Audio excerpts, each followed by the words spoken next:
Hi guys, welcome back to my channel. Today I'm just going to be sharing with you some tips and tricks on how to declutter and just some generalized like minimalist and minimalizing tips. So a lot of these tips are going to be just very generalized and not necessarily applicable only if you're wanting to sell everything and live in an RV. By and large, the American population has so much stuff. We all have way too many things. I mean, drive through a neighborhood and see how many people park their cars outside of their house because their garage is full of stuff that they're storing. They can't even use it as a garage. I'm not picking on anyone. Sometimes that was us too. So don't think I'm picking on anyone. Regardless of whether or not you're, selling it all to live in an RV or you just want to pare down the things that you own in your own home, some of these tips will be helpful for you and just kind of decluttering and getting rid of some stuff. So first things first, don't get overwhelmed, okay? We didn't wake up one day and get rid of all of our stuff in 1 or 2 days. It was a process and it takes time to go through all of your things. A lot of it can hold a lot of sentimental value and it takes a lot of time to process that. So just first things first, don't get overwhelmed with all the things, all the rooms and all the areas that you need to go through in order to declutter or, minimize all of your belongings. The way I approached everything is one, I started slow. So when we kind of had this idea that we were going to be doing this, probably, like a year ago, I just started slowly working on it. And as we kind of amped up and really decided that this is really what we were going to do, obviously things kind of sped up a little bit, but start slow and also start with something that's easy. Don't go immediately to all the sentimental things that you stored and you hold on to. Go to the things that are easy, a junk drawer or an area in your house that it's like, oh, I've been storing all this stuff that I've been meaning to get rid of. Those are easy things to tackle. And a lot of times when you can, check things off your list and feel productive, it is a boost to you, your emotions, that it keeps you wanting to keep doing it rather than starting with the hardest thing, hitting a roadblock and then being like, ugh, I'm out. I can't do this. Another way to start is, easily creating 3 different piles or bins or trash bag or bags, and basically making a donate pile, a trash pile, and maybe a sell pile if maybe you want to have a yard sale or post things on Facebook Marketplace or eBay or whatever you want to use, Poshmark. I know a lot of people use a lot of different avenues of selling things. So you can have 3 different bins, and as you come across things, put them in their designated bin. And you know what? As you're going through this stuff, you got to start asking yourself some tough questions. Like, do I need it? Do you? Do you need it? Do you use it? Do you love it? A lot of times we hold on to things. This is what I found when we had a really big house and we had all of these extra places to store stuff. You had closets and basements and all these little nooks and crannies to put things. It was easy to hold on to things because you had the space.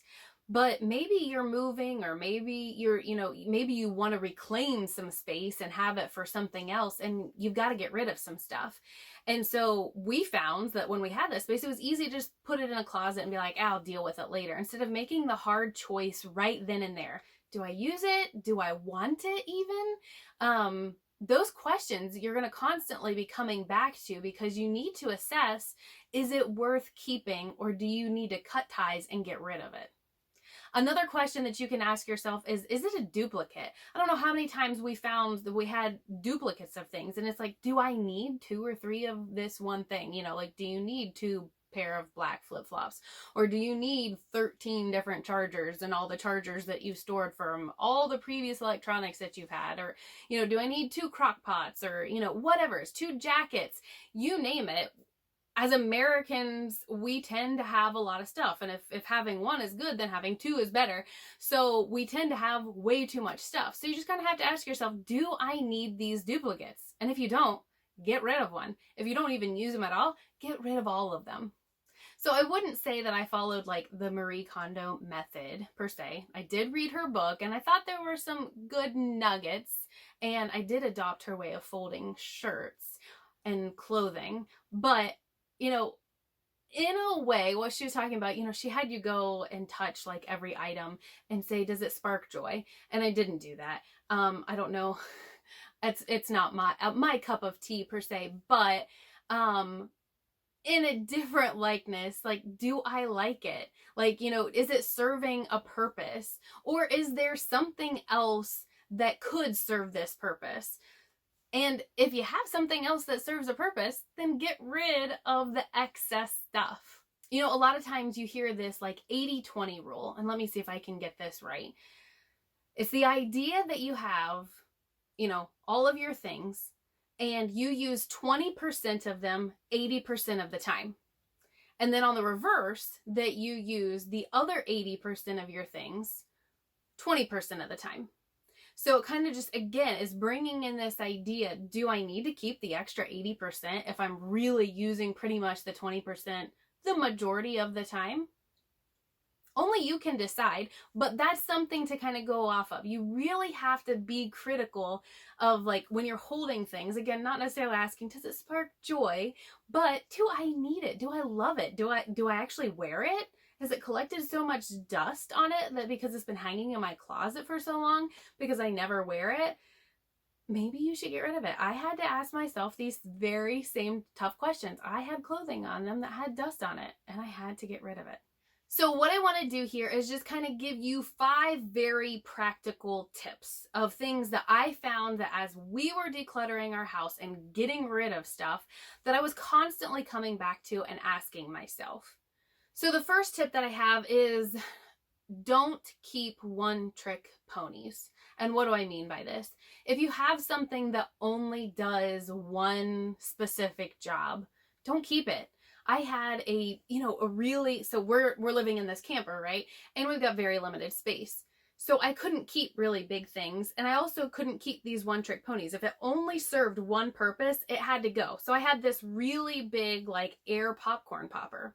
Great, if you have the room for it. I don't have the room for it here. And I realized that there are other ways that you can make popcorn. One, you could just buy a microwave bag of popcorn. You can buy Skinny Pop in a bag from like Sam's Club or Costco.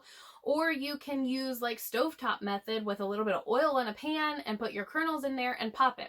I didn't need an air popcorn popper. I also found, like, in my kitchen, I found like a lemon juicer and like various different like pineapple cutting things. I can squeeze a lemon, or I can just use a big, knife to cut up a pineapple. It was getting rid of these things that were kind of bulky and they really only served one purpose. I could only use the air popcorn popper for popcorn and the pineapple cutter for pineapple. So there were a lot of things like that. Like, I'm thinking of kitchen things, but I'm sure there are lots of other areas where it's like, is there something else that I can use that will serve this purpose so I don't have to hold on to this one item? My second tip, and this is if you have kiddos, is to involve them. Explain why you're doing what you're doing. And it's really creating a mindset in them that we don't need to hold on to this stuff. Like, it's just stuff. It always makes me think of our pastor at our church. Oh, I just realized I love my church. I didn't plan this because I actually just thought of this, but our pastor is constantly saying, you never see a hearse pulling a U-Haul, which is so true. And so that has been the constant conversation that we've been having with our kids. We want to collect memories and moments with our kids. We don't want to collect things. Things are fleeting and we always want more. And if we don't learn to be content with what we have, we're always going to be wanting more. So we've been constantly having this conversation with our kids to try to ensure them, like, we're not just willy-nilly throwing out the things, but we're trying to make room for the most important things. So that was important in involving the kids and kind of getting, okay, you assess the things. What are most important to you? Don't just run into their room and just start throwing all their things out. They might end up resenting you. Although I will admit, Eden is a hoarder. And so there were a couple times when she was with grandparents, she had a couple of things that they needed to go. And she really wouldn't have noticed because they were tucked back behind her bed. If you have kids who only have a few things, that may not work for you. But I'm just saying, try to involve them with it so that they kind of get this mentality along with you. The other thing to realize with kids is what we had to start doing is being vocal with grandparents and family about what the expectations were for birthdays and holidays. So we didn't want a lot of extra stuff coming in because we were trying to get rid of it. And so it was this idea of, okay, can you please get them something small if you feel like you need to get them something, but if you don't, try getting them an experience. Some of my kids have done things like that, where they've gone zip lining or gone to the movies or bowling and things with grandparents rather than getting something physical. They're having memories and time with family. They could also just offer money. And so sometimes our kids get money and we just put it in the bank account for them so that when, they want to buy a car or, saving for some big purchase, they may not appreciate a lot now, but in the future, I know that they're going to thank us for it. All right, my third tip is, when you're going through your clothes. So clothes can be kind of tricky, especially if you have a big closet and you're trying to get rid of stuff. And you generally like clothes. You guys probably notice I am not up on all of the fads and all the new trends and everything. I'm wearing t-shirts pretty much all the time. So you know that that's probably not something that I really struggled with. But if you do, and I use this tip myself, is I kept a trash bag in our closet. So our closet hooked onto, in our sticks and bricks home, it hooked onto our bathroom. And so every night when I would brush my teeth, I would go in and I would look for one more thing, at least one more thing that I could get rid of. And so in the beginning, when we were like purging through our clothes, it was easy. You go in and you find all the things that are too big, too small, out of date. You don't even like them anymore. They were collecting dust. I mean, I had things in there. So in a previous life, I was a CPA and I worked. And so I had lots of suits. Okay, I have been home with my son, my oldest, who is 11 and a half, this entire time. If I were to go back to work, which I really hope I do not have to do, I would want new suits. I wouldn't even wear those. So why was I holding on to them again? So again, it's easy in the beginning. Pull out all the things that immediately jump out to you as like, I don't need that. I don't like it. I don't want it. It doesn't fit. Or I'm holding on to it because maybe someday I'll fit into it. No, just get rid of it. If you need it again in the future, guess what? You can always go and buy it again. So just because you get rid of something now and you think you might need it later, it's okay. You can go and give yourself permission to get something new. Okay, so back to this. I totally digress, but I'm going to go back to this idea of keeping a bag in your closet. So once you've gotten past the easy stage of getting rid of all the things you don't like, don't fit, don't want, it starts to get a little bit more challenging because you're really still trying to pare down your closet, but maybe you like all of the things that are in there. And so it's more of a difficult choice as to choose which ones you really, really like and you really, really want to keep. So every night I would brush my teeth and I would walk into the closet and I would look for one more thing. And I would tell myself, just one more. Find one more thing that you can get rid of. And it would be kind of like I would have my eyes on a few different things. And over the course of time, I could get myself amped up and ready to part with something that maybe 2 weeks before I was like, oh, I'm just not sure I really like that shirt. You have some sort of tie to it, you remember going on this date or whatever it was with it. I would struggle with it, but as time went on, I was more willing and it was easier for me to part with. And so I would just go look for one more thing every night. Now, here's the kicker with that one, is don't immediately get rid of that bag. Keep that bag in your closet, because it's obviously not, if you're only choosing one thing every day, it's not going to fill up fast. So it's going to take a while for you to get this bag full. So if you decide, 2 weeks down the road that, oh, where's that one shirt that I've been looking for it and I want to wear it tonight, and it's in the bag, you can pull it out. And if you had to pull something out, guess what? You maybe were not ready to get rid of it. But if in 2 months you've still have that bag sitting in your closet and you haven't needed to pull anything out of it to wear it, chances are you probably don't need what's in the bag. What's funny is that we all have our favorite outfits, right? We always gravitate to the same shirts. You guys have probably seen me wear this shirt before in a previous video. It's one of my favorite shirts, just wear around, lounging around in the house. we all have those. We have our favorite outfits. My kids do. You know, they'll go rummaging through the clean clothes before I've gotten to fold them out of the laundry room. And they'll be looking for the same outfit that they wore like 2 days ago because it's their favorite. So, you know, we can start to ask ourselves, well, why do we have like 60 shirts when I wear the same 10 over and over and over? Which brings me to my next point. I actually did like a social experiment. This past Christmas, I got a new sweater for Christmas. I mean, it wasn't anything flashy or fancy. It was just a black, like, turtleneck sweater that I'm always kind of like a fancy sweatshirt. You guys probably remember all the videos in the winter. I'm always wearing a sweatshirt. I'm always cold. So I had like a fancy sweatshirt. Fancy for me. So my social experiment was, once I got this for Christmas, I decided that I was going to wear it to church every single Sunday until it was too warm to wear it. And so I did. For almost, it was probably 3 months, I wore the exact same black fancy sweatshirt to church. And guess what? Nobody noticed. Or, okay, nobody noticed and said anything to me. They might have noticed and thought, oh, poor Faith, she doesn't have any nice clothes. She wears the same thing every week. And that's fine with me. I wasn't there to impress anyone. I was there to worship, and that was fine for me. But nobody said anything to me. And the chances are, other than the few friends that I told, like, oh, by the way, this is the 8th Sunday that I've worn this same shirt, I don't think anyone would have ever known. Now, I will say, it wasn't anything flashy. It was black, like a dark charcoalish, grayish black sweatshirt. So it wasn't like this bright blue dress or something that I was wearing every single Sunday that maybe somebody would notice. So it kind of flew under the radar. But that's the thing. Like, nobody's wiser of knowing that I wore the same thing every Sunday. And there's probably other people who do that too, and I don't sit around and pay attention to what everyone else is wearing, so they could get away with it too. My point is we could get by with a whole lot less. My social experiment kind of proved that to me.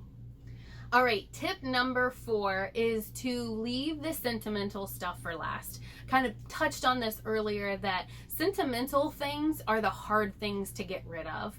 And maybe you don't want to get rid of them, but maybe you just need to pare down a little bit. But if you start with those things first, you're going to like stall out because it's challenging and it's hard. And it like, sometimes it like hurts your heart because you don't want to get rid of things, but you just don't have the room for some things. And so I always say, save those things for last. Like, after you've gotten some momentum going, tackle the hard things last. And one of the things that we started to have to go through and ask ourselves is, are kids going to want this when we're gone, or when they're like in their 30s and we hand over their box of stuff, of all the cute little pictures and handprints and crafts that they've done over the years? Are they going to want them? Are they going to want the trophies and all of the things, sports memorabilia and the jerseys that they had, and, you know, all of the stuff that they can't part with now? Are they going to want it? So let me give you a little story. My husband had a huge box of all of this stuff, like old NASCARs and baseball cards and trophies and school stuff and little crafts and all these different things. And we have been married. This is going to be our 15th year married, and we have toted this thing all over the place. And every once in a while, in the midst of a move, we would look in it and be like, oh yeah, that's cute. And finally, it was like, I'm tired of moving this stuff back and forth because we're not doing anything with it. It goes in storage every time when we get to a new place. We don't look at it. We don't want it. And we finally had a discussion like, it's time. It's gotta go. So we weren't keeping the old trophies from T-ball that said, you know, you won your T-ball or best hitter award or whatever. We just decided we're in our 30s. We don't want those things anymore. So maybe you can save your kids the process of maybe not saving some of those things that you think, okay, maybe they're just not going to want them later on.